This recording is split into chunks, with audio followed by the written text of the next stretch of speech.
And hello, everybody. It is Tom Chenault, and it is Adrian Chenault, and it is the Legacy Leadership Radio Show.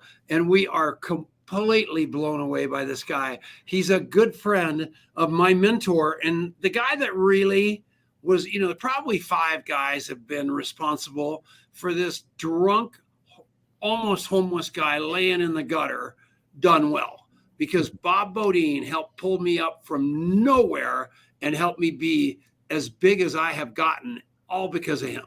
And I just want to thank him for that. So he called me on the phone and said, "You've got to get Bob on the radio show." So Adrian read his book and gave it to me and said, "Dad, you've got to read this book." And this guy is your kind of guy. I love him, don't you? I do too. And it's just been a pleasure getting to know Bob Tiede personally, even before getting to share him with you here on the air. And, what I love about this guy is that he is a leader of leaders, and he has done it in a kind of a what might seem like a roundabout way, even though I think by the time we finish our conversation today, you may come to share my view that it's not a roundabout way at all. It's the way to do it. But Bob Tiede is an incredible leader, leadership trainer at Cru, formerly Campus Crusade for Christ, and is on his 3rd edition of this amazing book called Leading with Questions. You can see it on his screen as well, where he's interviewed some of the biggest names and biggest leaders across industry on the power of asking great questions. So Bob Tiede, welcome to Legacy Leadership. Wow, Tom and Adrian, I've been looking forward to this. I'm honored to be here. We're happy to have you. And we train the other side of the equation. We don't train people to ask great questions because we're not that smart. We train people to listen to the great questions they ask. So you and I are ham and egg for Adrian and I. I mean, you are the man, because you have to ask the great questions, and then you have to remember the answers to your great questions forever. Right, sir? Absolutely. You can learn a lot by just listening. Yeah. That's the whole movie. That is exactly it. Was that a Yogi Bearism? You can learn a lot by just listening. Yeah, that's exactly right. So, Bob, share a little bit of your story and how you ultimately came to be in this really cool and unique role that you occupy with Cru. I loved hearing this story, and I think that that'd be a great place for us to start today. Well, just the past month marked 52 years on the staff of Cru, formerly known as Campus Crusade for Christ. And our first 8 years were in Cru Campus. We spent 3 years where you're at, the state of Colorado. 1 year at Denver University, 2 years at Colorado School of Mines and Technology in Golden, and had a great time there. Then moved to the state of Washington, then on to Oregon. First 8 years, Cru Campus. In '79, the national director of Cru played matchmaker and brought Josh McDowell and myself together. The Josh McDowell Ministry is a division of Cru. Josh, a very popular speaker, author of many, many books, at this point over 100. And the next 24 years worked with Josh. We saw that ministry grow from a team of 8 to over 150. Incredible time. We were led to step away in 2003. We took a sabbatical. Cru brought us 7 opportunities. The one that resonated was leadership development. And we've been on the leadership development team since 2004. And, I always say that the mission of developing the next generation of leaders is actually the mission of every organization, or needs to be, because any organization, if it wants to still be here in 15 to 20 years, in most cases, the current leaders will no longer be leading. In the place will be the leaders that are now developing. And if they fail to do that, well, their company, their organization won't fail tomorrow, not next week, not next month, or even next year. But history is filled of stories of organizations that 15 to 20 years later failed. And so we take this very seriously, being a steward of our emerging leaders. And so that's part of the story. But in writing a book, Leading with Questions, having a blog called leadingwithquestions.com, people could think, I bet Bob just comes naturally to asking questions. And I say, I wish, but no. Tom, I know you have this great story of your involvement in AA and how it changed your life. I sometimes say I'm a charter member of TA. And people say, I don't know that I know what TA is. And I say, well, it's Tellers Anonymous. We go to our meetings and I stand up and say, my name's Bob. I'm a teller. And they say, hello, Bob. And, whenever I speak, obviously that's a fictitious organization, but people come up later and say, Bob, I'm also a member of TA, Tellers Anonymous. Truth is, for most of my career, I was a benevolent dictator. My only paradigm of leadership was thinking the job of a leader is to tell staff what to do, to give direction. Now, I did say benevolent. I grew up in a home where I was taught to say please and thank you. So if Tom and Adrian, if you'd been on my team, I don't think I ever would have said, hey, Tom, go do this. Adrian, go do this. It'd been more like, hey, this week, guys, we're working on this. It'd really be great if you could please do this. And when you did it, I said, thank you. Staff meeting. Hey, guys, stand up. You all need to hear what Tom and Adrian did this week. And I don't want to suggest we got nothing done, but the truth is I was a dictator. And in 2006, already on the leadership development team for Cru, I found this book, the first edition of Leading with Questions, written by Dr. Michael McCourt. I love books. You guys love books. There's a morsel in every one. I had no idea when I bought this it would change my leadership and actually set me on a new path. And so that started in 2006. In 2012, I launched the blog. Mike and I became friends. And while this is his third edition, 2 years ago, he called and said, Bob, would you be willing to co-author the third edition? And so that's how I got involved.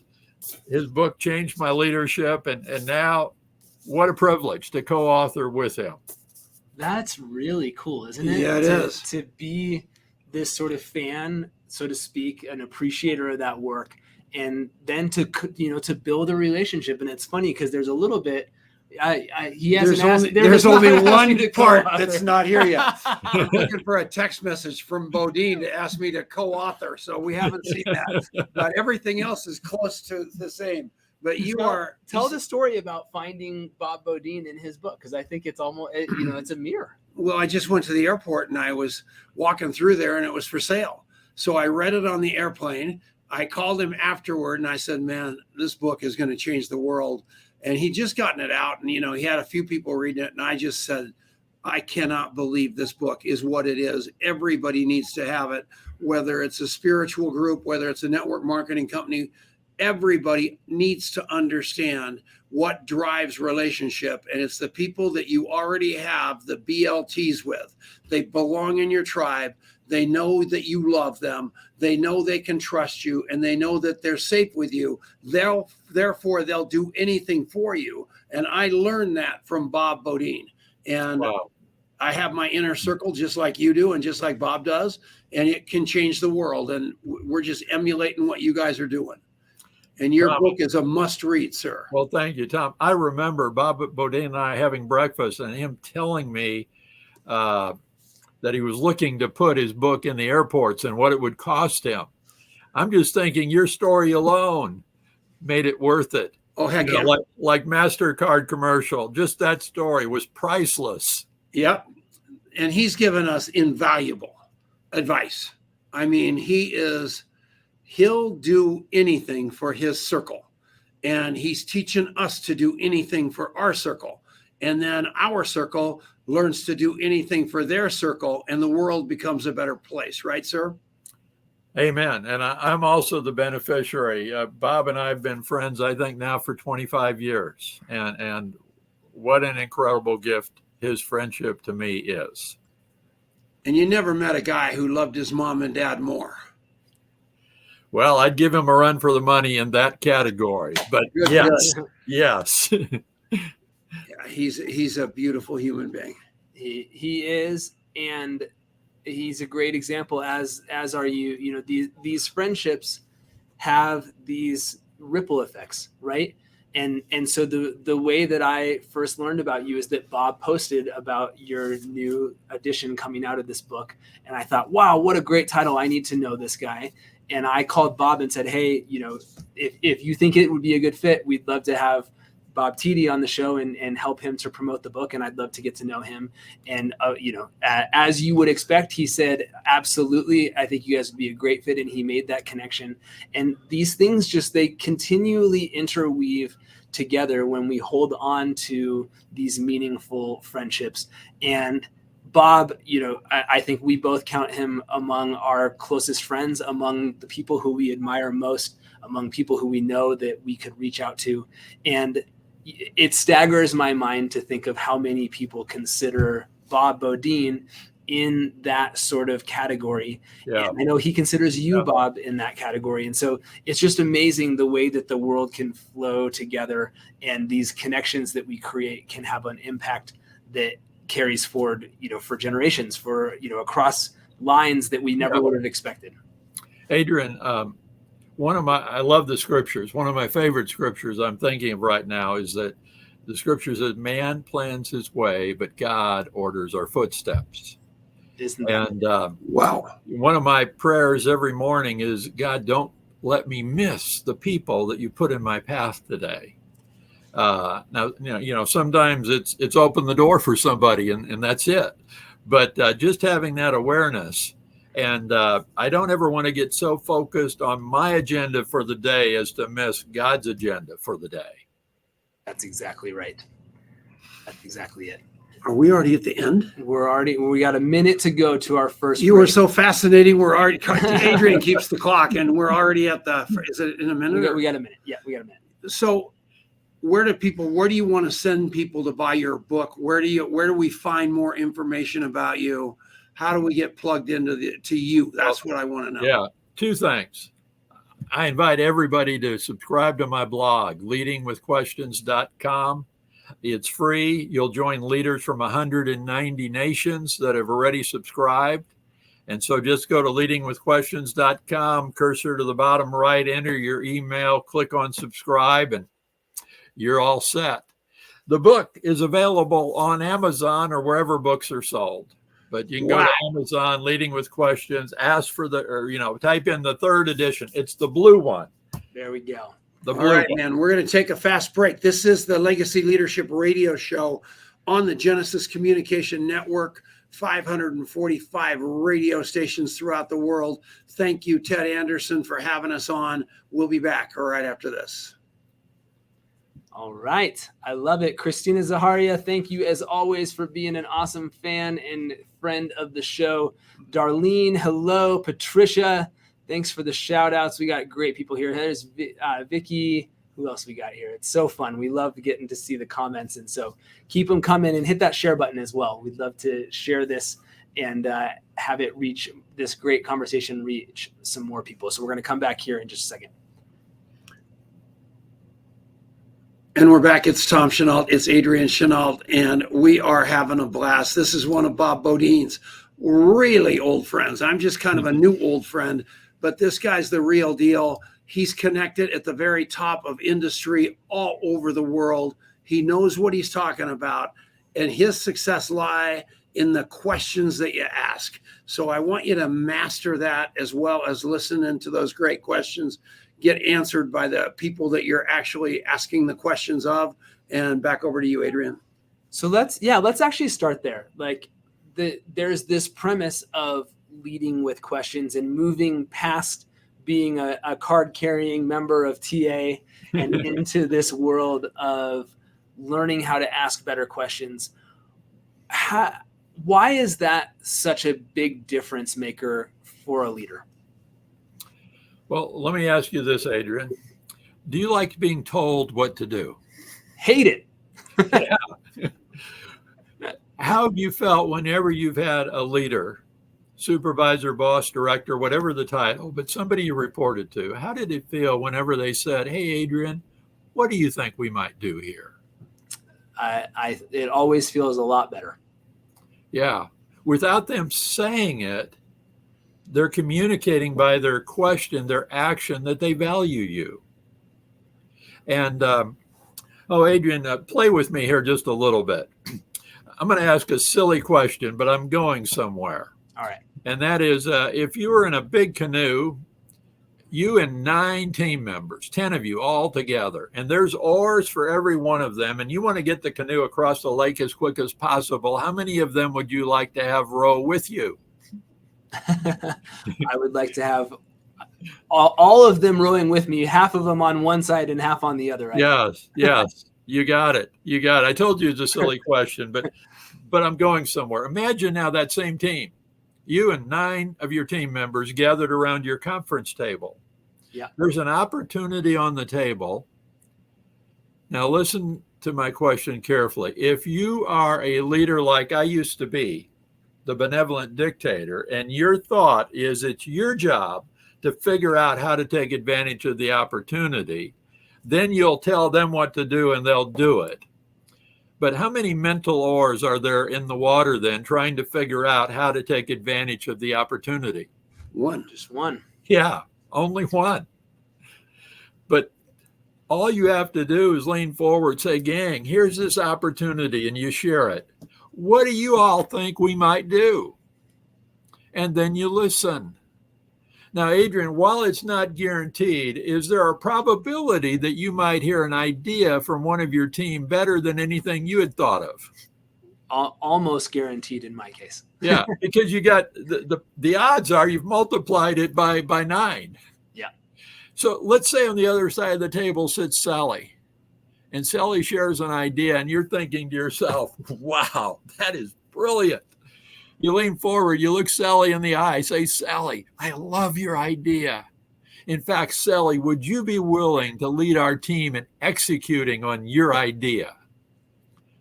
How hard will Sally work? She'll work her tail off. Because whose idea is she executing? Her own. Absolutely. Yeah.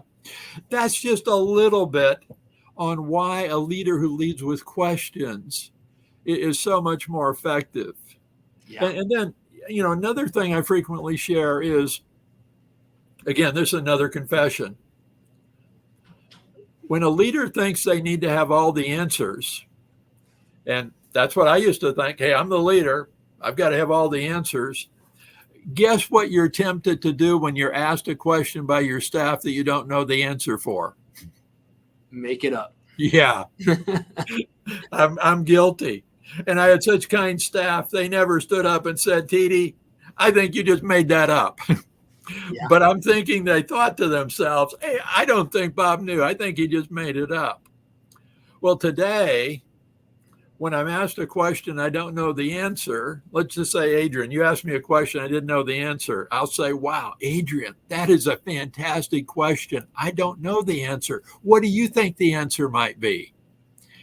Many times, staff have an answer. Sometimes I say, well, Bob, I came to you because I didn't have an answer to that. Well, Adrian, I don't either, but that's a fantastic question. How could we find the answer?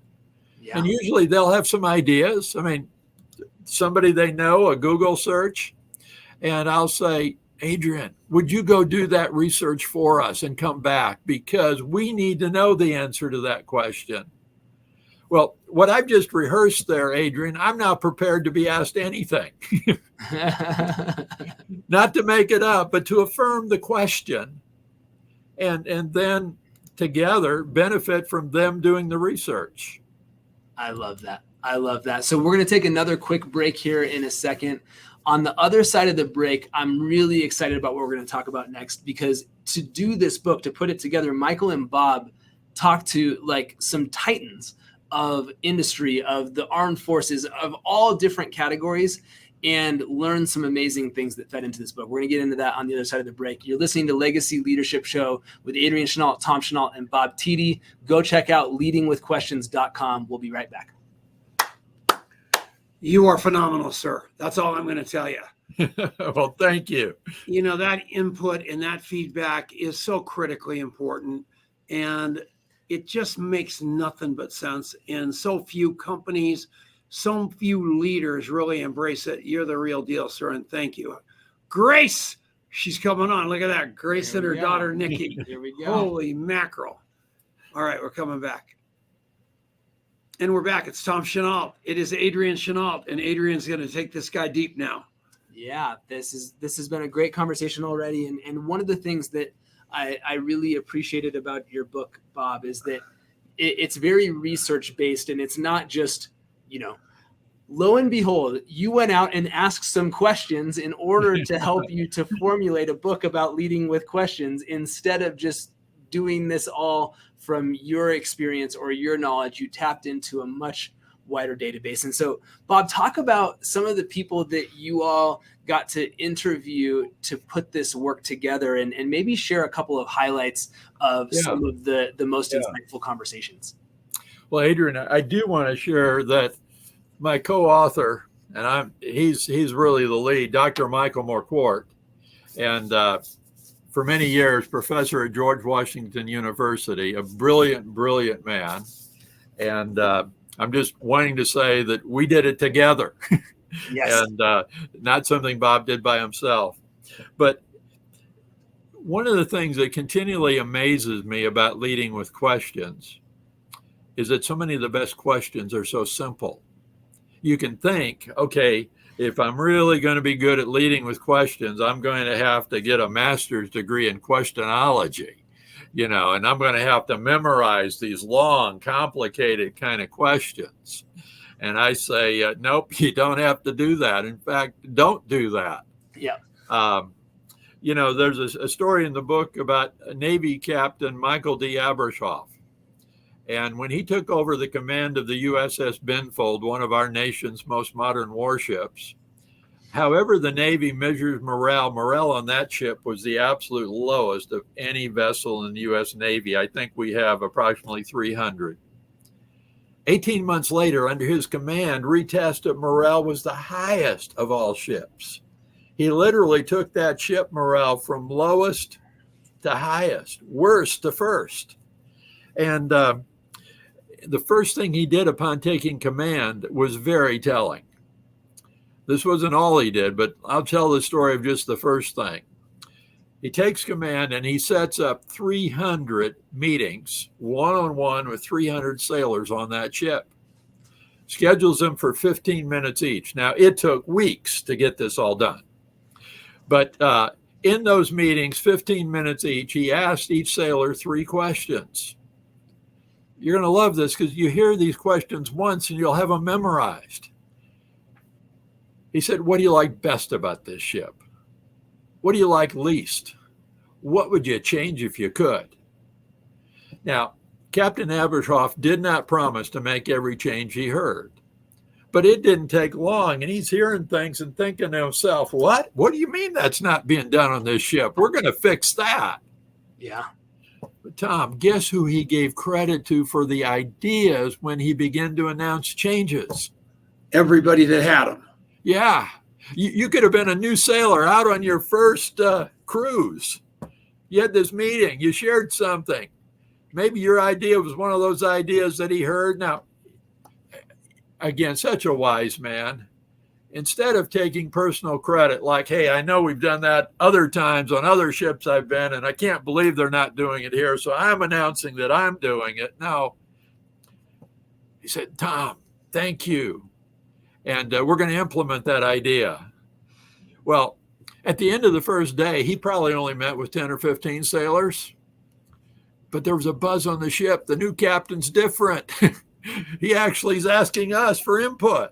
Yeah. And when you hear just that story of how he started, you begin to say, well, of course, morale on that ship had to increase. And again, I love this story for so many reasons. The simple questions, but also the affirmation of the sailors who gave the input. He wasn't like, he was so wise, he didn't take credit. And yet, we look at him and say, obviously a brilliant leader to have the wisdom to approach it that way. So that's one. Adrian still has a massive resentment. He believes he is the man who invented the stopper for the coffee at the Starbucks. Okay.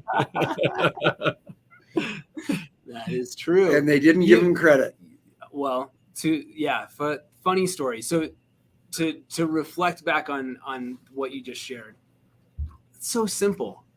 And so much of it was essentially the quality of giving a dang that was really what it all came down to, right? Yeah. He was willing. 300 sailors is a lot of people to sit down and meet with. That took some real care and some effort. And there's a lot of other things that captain could have decided to spend time on. He chose to spend the time there. And that's a huge deal. And then to reflect back, that recognition was a big deal too. And it's fun. It's so, I hadn't thought about that in years, but it's funny that he alluded to this story. So Howard Schultz, the now I think retired chairman of Starbucks, was chairman and CEO for a long time, stepped away as CEO and was just chairman. And Starbucks kind of went in the tank around like 2007, 2008. And so the stock was doing bad. Howard decided to come back as CEO. And one of the first things he did is he put up a website called mystarbucksidea.com. And it was basically like a Reddit sort of a thing, an upvote, downvote sort of deal. And you could submit an idea for what could make Starbucks better. And so he did not do the second great step of recognition, but he got curious about what the good ideas were. And I submitted the idea that my local Starbucks would take the stickers that they would use to hold the beans shut, and they'd put a sticker over the spout on your lid when you left to keep it from leaking. And that thing got like 500,000 upvotes or something crazy, and they implemented it. And that's when they created those little sticks. And so it's just cool how stuff happens. I think I should have Starbucks free for life, but it did not happen. Absolutely. I give it to you free. I'll never look at that stopper the same again. There you go. That's what I wanted to hear. That's my number one 2 truths and a lie truth. I love that one. We're talking about Starbucks, and this story is not in the book, but it's a great example. There was a blog post, and I'm sorry, I can't remember the name of who authored this blog post, but said they were working on a proposal. And they were, going to go present to a potential buyer, and they stopped at Starbucks for coffee. And so they're sitting there drinking coffee, and they make this observation. Starbucks offers 3 sizes, right? Tall, grande, venti. Or you could say small, medium, and large. Yeah. And they thought, And they just watched, and then they asked, which one is most frequent? Well, the grande turns out to be most frequent. But what they began to think about was, if you say, hey, would you like coffee? We then are evaluating yes or no. Would you like this one or this one? We're still evaluating. Do we want it or don't? But when you offer 3 things, now you're evaluating, not do you want to buy it? You're evaluating which one. Yeah. And so just at times asking a question with 3 options. Hey, I'll give you a practical hint. I don't know who in your family kind of says, hey, if you're, ordering out or getting food, where should we get the food from tonight? Or if you're going out, which restaurant? Instead of just saying, hey, should we go there? And the spouse is yes or no, give 3 options. And then they're evaluating between the 3, and you'll actually get a faster decision when you offer 3 options than when you offer just 1. Because if you get a no, well, then you have to think of another option, and you're evaluating that. At any rate, they learned that from Starbucks, 3 options. There you go. And that's exactly it. You're doing, when you do that, part of what you're doing is you're removing some of the heaviness of that question for the other person, right? It's hard to come up with the idea for like what restaurants we want to go to, because I have to pick from the whole universe of all the options. Yes. If you give me 3, it works better. And you see that happen in restaurants with menu options and all that kind of stuff. And so that's powerful stuff. Bob, is there another person that you encountered along the way that you'd like to share about? Yes. Would you like to know the 4 questions one consultant uses to make a handsome 6-figure income? Yes. Somebody write these down. Yeah. He shared that he's not a subject matter expert. They don't invite him in because he has expertise. And he said, on day one, I could consult with the head of an airline company. Day two, the head of a pharmaceutical company. Day three, the head of a software company. He said, I'd ask the same 4 questions. He said, might you be curious to know the questions? Like, yeah. And can I write them down? Just like Tom said. He said, I'd be disappointed if you didn't. He said, here they are. First question is, what's going well? Second, what's not? Third, where you stuck? Fourth, what needs to change? And then, he kind of backed up and said, Bob, don't miss that first question. He said, if I started with a new client, 8 a.m. in the morning, never been with them before, and I start with what's not going well, he said, I'd never get an honest answer. He said, no one at 8 a.m. wants to get naked and confess, yeah, we're a bunch of losers here. And so if you start with what's not going well, it feels like you're having to confess, yeah, we're a bunch of losers. Yeah. So he said, I never start there. I start with question 1, what's going well? Now he has a whole bunch of what else's and how'd you figure that out? And well, then how did you get into that? And, he's cheering. And he said, by the time I'm done with question 1, they're thinking that I'm thinking they're the most brilliant leader I've ever spent time with. So he said, when I then ask what's not, I actually get an honest answer because, using baseball as a word picture, they're not feeling like they're confessing. We've had nothing but outs and errors and losses. Right. It's like, in spite of the games won, runs batted in, all the hits. Yeah, we've had some errors. We've had some losses. And you actually hear the real story. And then he said, Bob, look at question 3 and 4. Where are you stuck? What needs to change? He said, guess who solves their problem? They do. Yeah. And he said, at the end of the day, they write me that big check and tell me I'm a brilliant consultant. Yeah, I want to do that. Well, I was on a podcast with Tom Ziegler, and I shared the same story. And Tom, at this point in the conversation, said, well, Bob, he said, I'm a bit of a brain science nerd. I've studied brain science. Can I tell you why that first question is so good? And I said, Tom, it's your podcast. You can say anything you want. He said, well, when the brain is processing positive things, like what's going well, positive endorphins are firing.